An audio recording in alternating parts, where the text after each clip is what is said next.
மைன்ஸோ இல்ல மணல் தொழிலோ செய்யவில்லை. யாருமே செய்யவும் போறதில்லை.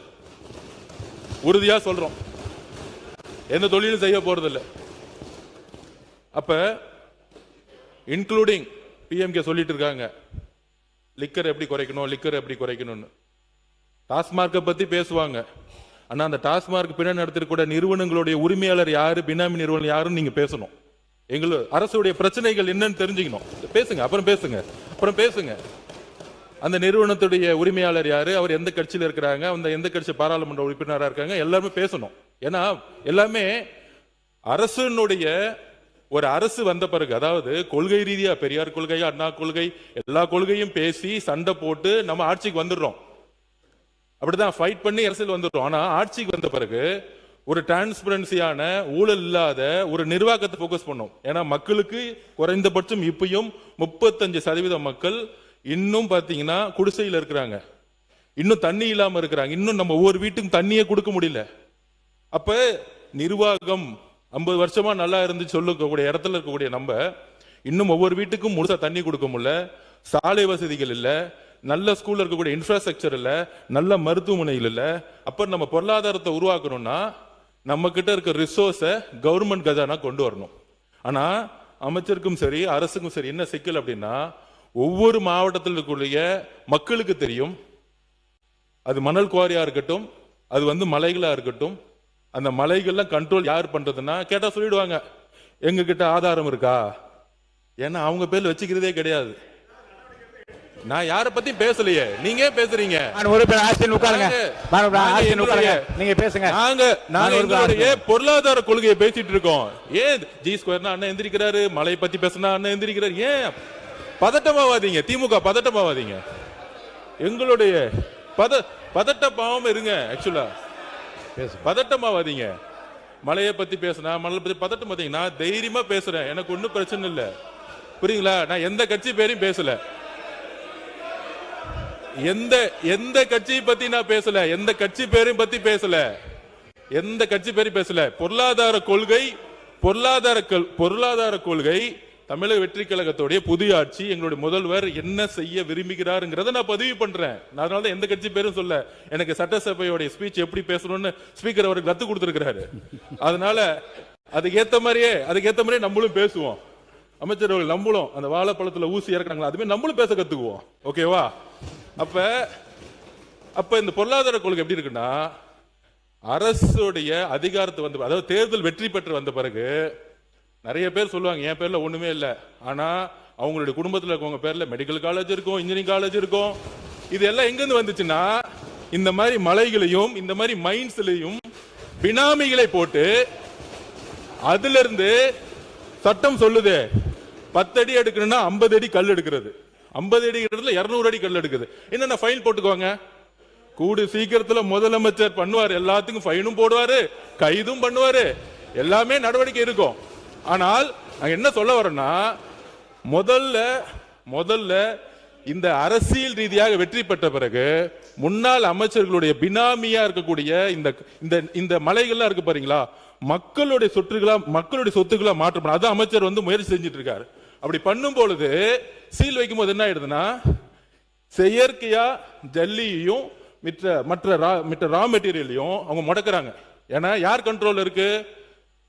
இந்த மலைகளும் இந்த ஜல்லியும் இந்த மணலும் யார் கண்ட்ரோல்னா, இன்னைக்கு பழைய முறையில் யாரெல்லாம் இருந்தாங்களோ அவங்க கண்ட்ரோல் இருக்கு. இவர் சீல் வைக்க போனா உடனே சல்லி கிடைக்காம பார்க்க, அப்ப ரேட் ஏறுது. உடனே இங்க இருந்தே நிறைய பேர் மெம்பர் சொல்றாங்க, நீங்க சீல் வைக்கிறதுனால ஜல்லி ஏறுது, மணல் விலை ஏறுது, கல்லு விலை ஏறுது. அதாவது ஆட்சியில் இவங்க தான் இருப்பாங்களாம், அதுக்கு லைசன்ஸ் கொடுக்கறது இவங்க தானா, மைன்ஸோட லைசன்ஸ் கொடுக்கறது இவங்க தானா, அவங்க குடும்ப உறுப்பினர்களும் தொழில் பண்ணுவாங்களாம். ஆனா ஆதாரம் இருந்தா சொல்லுங்க. மாண்புமிகு அமைச்சர்களே, முதல் இந்த பினாமியை பிடிச்சி உள்ள தூக்கி போடுங்க. அங்க அடிச்சா யாரு குரல் கொடுக்கறாங்களோ, அங்க அடிச்சா யார் எந்திரிச்சு பேசுறாங்களோ அங்கதான் ஆதாரம் இருக்கு. மக்கள் மன்றத்து முன்பு நாங்க ஆதாரம் கொடுத்துட்டா போதும், யாரையும் ஜெயில தள்ள வேணாம். எந்த தேர்தலையும் யாரெல்லாம் பினாமி நிறுவனங்களை உருவாக்கி மைண்ட்ஸை கண்ட்ரோல் பண்ண எந்த தேர்தலையும் அவங்க ஜெயிக்கவே முடியாது. எழுதி வச்சுக்கோங்க. முன்னாள் அமைச்சர் அப்படிதான் மதுரையில் ஒருத்தர் மைண்ட்ஸை கண்ட்ரோல் பண்ணாரு, டெபாசிட் வாங்கல, மதுரையில் ஜெயிச்சுட்டு வந்திருக்காரு. மதுரை ஏன் தெரியுமா ஜெயிச்சாங்க? முன்னாள் அமைச்சர் மதுரை இருக்க எல்லா மைண்ட்ஸையும் கண்ட்ரோல் பண்ணாங்க. அதனால தான் அவர் இன்னைக்கு சட்டசபைக்கே வர முடியல. இதுதான் மக்களுடைய தீர்ப்பு. எப்பொழுது மக்களுடைய சொத்தை தன்னுடைய பினாமி நிறுவனங்கள் மூலம், தன்னுடைய குடும்ப நிறுவனங்கள் மூலம் கைப்பற்றாங்களோ, மக்கள் தேர்தல் அரசியல தூக்கி எறிவாங்க. எழுதி வச்சுக்கோங்க. இதுதான் புதிய அரசியல். நாங்க ஒரு மைண்ட்ஸை தொட மாட்டோம், நாங்க மணல தொட மாட்டோம். எல்லா சொத்துக்களையும் மக்கள்கிட்ட கொண்டு போய் சேர்க்க வேண்டியது அமைச்சரோட பொறுப்புன்னு முதலமைச்சர் சொல்லி இருக்கிறார். அதுக்காக தான் நாங்க பண்ணிட்டு இருக்கோம். அதனால மாண்புமிகு பேரவைத் தலைவர்களே, ஆதாரம் இருக்கான்னா 30 வருஷத்துக்கு முன்னாடி யார் யாரெல்லாம் சைக்கிள்ல வந்து அரசியலுக்குள்ள வந்தாங்களோ, இன்னைக்கு யார் யாரெல்லாம் மெடிக்கல் காலேஜ் கட்டியிருக்காங்களோ, யார் யாரெல்லாம் இன்ஜினியரிங் காலேஜ் கட்டியிருக்காங்களோ, யார் யாரெல்லாம் பெரிய பெரிய பங்களா வந்து அரசியல் வந்து பேர் கட்டியிருக்காங்களோ, அங்கதான் உண்மையான ஆதாரம் மக்கள் பார்வையில் இருக்கு. மக்கள் தேர்தல் அரசியலில் தூக்கி எறிவார்கள். இதுதான் ஊழல், இதுதான் ஊழல்.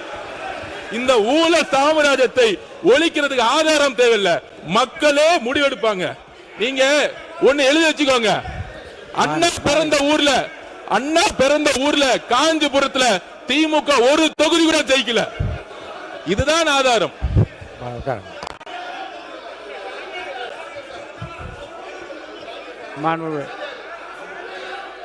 மாண்புமிகு அம்பேத்குமார் நீங்க பேசுங்க. மாண்புமிகு அம்பேத்குமார் நீங்க பேசும்போது பேசிருங்க. உட்காருங்க. மாண்புமிகு அம்பேத்குமார் அவர்கள். மாண்புமிகு அம்பேத்குமார் நீங்க பேசுங்க. மாண்புமிகு அம்பேத்குமார் பேசுங்க. நீங்க பேசுங்க.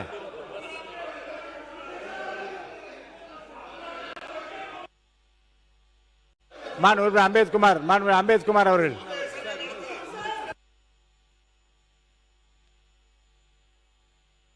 மாண்புமிகு அம்பேத்குமார் பேசுறீங்க வேண்டாமா? மாண்புமிகு அம்பேத்குமார் பேசுங்க. அவர் பேசிட்டுங்க. உங்க சார்பாக அவரை பேச சொல்லுங்க. என்னன்னு மாண்புமிகு அம்பேத்குமார் பேசுங்க. அடுத்தவரை கூப்பிட்டுருவேன். பேசுங்க. அம்பேத்குமார் நீங்க பேச ஆரம்பிக்கலன்னா அடுத்தவரை கூப்பிட்டுருவேன். பேச அனுமதி இல்லை. நீங்க பேசுங்க.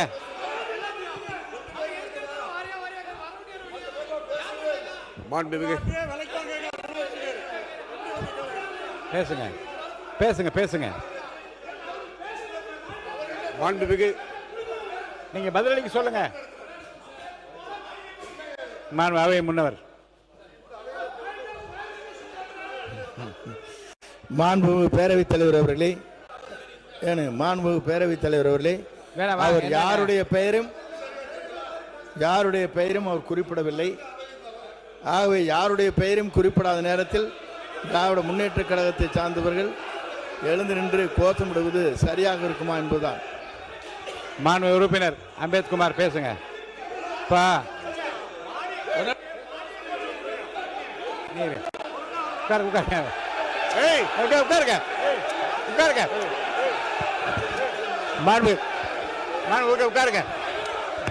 உட்காருங்க.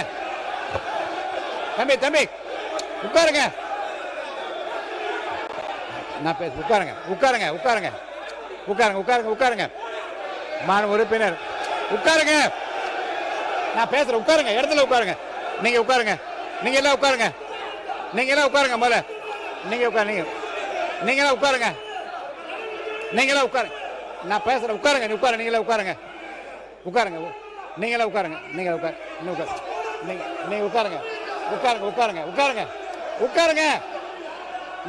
முதல்ல உட்காருங்க. யாரா ஒருத்தர் உட்காருங்க.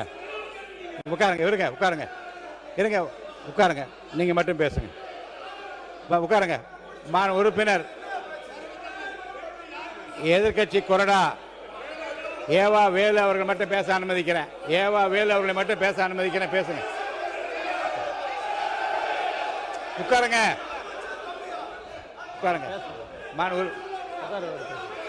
ஒருத்தர் உட்காருங்க. மாண்புமிகு உறுப்பினர் நீங்க மட்டும் உட்காருங்க. நீங்களா உட்காருங்க. நீங்க இங்க உட்கார சொல்லுங்க. மாண்புமிகு உறுப்பினர் எல்லாம் உட்காருங்க. மாண்புமிகு உறுப்பினர் ஏவா வேலூர் நீங்க பாருங்க. உட்காருங்க. மாண்புமிகு பேரவைத் தலைவர்களே, நான் திரும்ப சொல்லிக் கொண்டிருக்கிறேன். இந்த அவையை பொறுத்தளவுக்கு பேரவைத் தலைவருடைய கட்டுப்பாட்டில் தான் நாங்கள் எல்லாம் பாதுகாப்பாக இயங்குறோம். ஆனால் ஒரு முறையும் ஒரு முறையும் கேளுங்க. பேரவைத் தலைவர் பேச விடுங்க, பேச விடல அப்படி. உட்காருங்க தம்பி. அண்ணா மாண்பு உறுப்பினர்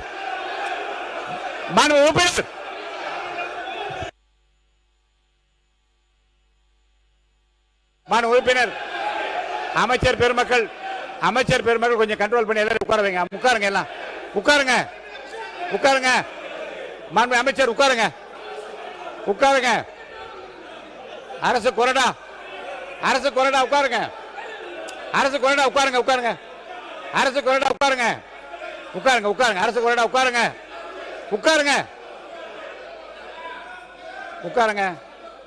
அரசு கொறடா உட்காருங்க. அரசு கொறடா உட்காருங்க. இருங்க.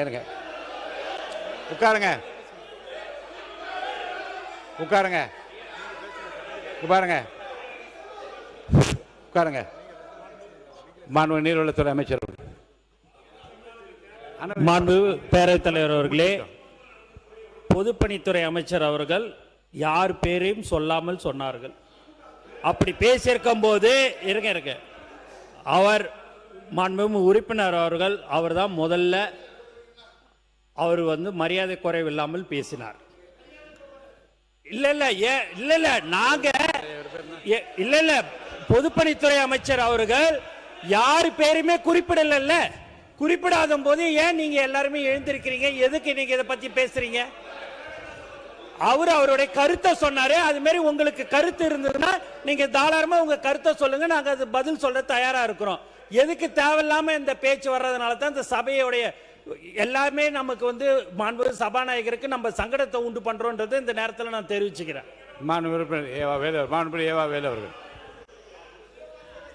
மாண்புமிகு பேரவைத் தலைவர்களே, ஒரு பொருள் குறித்து ஒரு சந்தேகத்தை சம்பந்தப்பட்ட அமைச்சரிடத்திலே கேட்டார்கள். அதுக்கு ஒரு விளக்கம் அவர் கொடுத்து கொண்டிருக்கிறார். அந்த விளக்கம் போறவில்லை என்று நம்பர் சொன்னாக்கா அதுக்கு இன்னும் கூட விளக்கம் கூட ஒரு அமைச்சர் என்பது கூட்டு என்றால் யாருனாலும் பதில் சொல்லலாம், அதில் ஒன்றும் மாற்று கருத்தில்.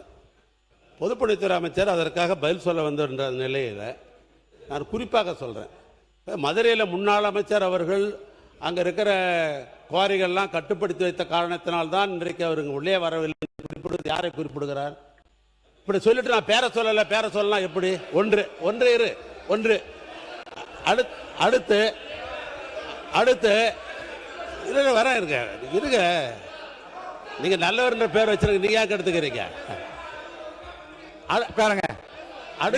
அமைச்சர் பெருமக்கள் உங்களை கண்ட்ரோல் பண்ணுங்க. உட்கார சொல்லுங்க. மாண்புமிகு பேரவைத் தலைவர் யாராவது இந்த பகுதியில் இருப்பவர்கள் யாராவது குறிப்பிட்ட அமைச்சர்கள் மீது நேரடியாக குற்றச்சாட்டு சொல்ல அவங்க சொல்லலாம். நாங்கள் யாரும் அந்த குற்றச்சாட்டை சொல்ல நேரடியாக நான் யார் பேரையும் சொல்லலை, நான் யார் பேரையும் சொல்லலைன்னு சொல்லிட்டு பங்களா கட்டி இருக்கிறார்கள், பொறியியல் கல்லூரி வைத்திருக்கிறார்கள், காலேஜ் வைத்திருக்கிறார்கள், குவாரி வைத்திருக்காருன்னு எப்படி சொல்லலாம்? யார் வச்சிருந்தான்னு சொல்லணுமா இல்லையா? யார் வச்சிருக்கான்னு பட்டி போனோமா இல்லையா? ஒன்று நான் கேட்கறது, சம்பந்தப்பட்ட துறை பற்றி பேசுகின்ற இருக்கிற பொழுது பல்வேறு வகையில பொதுக்கூட்டம் மாதிரி எப்ப பார்த்தாலும் பொதுக்கூட்டம் பேசுறீங்க. நாங்க பொதுக்கூட்டம் பேசல. பொதுக்கூட்டம் போல நீங்கள் தான் பல்வேறு ஆதாரம் இல்லாத குற்றச்சாட்டு சொல்லுகிற பொழுது பேரவைத் தலைவரிடத்துல ஆதாரத்தை காட்டணும் சொல்றது என்ன தவறு? ஆதாரம் கொடு என்று சொல்ற காரணத்தில் நான் பேசுகிறேன் என்று 19 பேசுவது எந்த விதத்தில் நியாயம்? ஆனால் இது சட்டப்பேரவை என்பது நான் மீண்டும் சொல்லுகிறேன், ஏற்கனவே தொடர்ந்து ஆதாரம் இருந்தால் என்று உங்கள்கிட்ட காட்டிட்டு பேசணும்னு சொல்லியிருக்கிறோம் நாங்க அதோட மாற்று கருத்தில். ஆனால் 19 பொதுப்பணித்துறை அமைச்சர் அவர்கள் தான் எப்பொழுது பார்த்தாலும் அரசியல் ரீதியாக உள்நோக்கத்தோடு நீங்கள் பேசுறீங்களே ஒழிய நாங்க என்ன உள்நோக்கத்தோட பேசுறோம்? சம்பந்தப்பட்ட பேசிக் கொண்டிருக்கிறோம். ஆக பிரச்சனைகள் என்று வருகிற பொழுது அங்க எல்லாரும் எழுந்திருக்கிற போது எங்காலுங்க என்ன மரக்கட்டையா உட்கார்ந்து இருக்க முடியும்? உணர்வு வரதானே செய்யும். இல்ல உணர்வு வரதானே செய்யும். அதனால இன்னும் சொல்ல போனால் இந்த சபையை நடத்துவதற்கு உங்களுக்கு முழுமையாக ஒத்துழைக்க வேண்டியவர்கள் ஆளுங்கட்சி தான். நாங்க கேள்வி கேட்போம், வரவேற்று தான் கேள்வி கேட்போம். கேள்வி கேட்கறது வராத போற்றி சொல்றதுக்காக நாங்க வந்திருக்கிறோம். நாங்க சொல்லுகிற குற்றச்சாட்டாக இருந்தாலும் சரி, அல்லது எங்களுக்கு கேள்வியாக இருந்தாலும் சரி, அல்லது வேண்டுகோளாக இருந்தாலும் சரி, அதற்கு பதில் சொல்ல வேண்டிய கடமை ஆளுங்கட்சிக்கு உண்டு, அமைச்சர்களுக்கு உண்டு.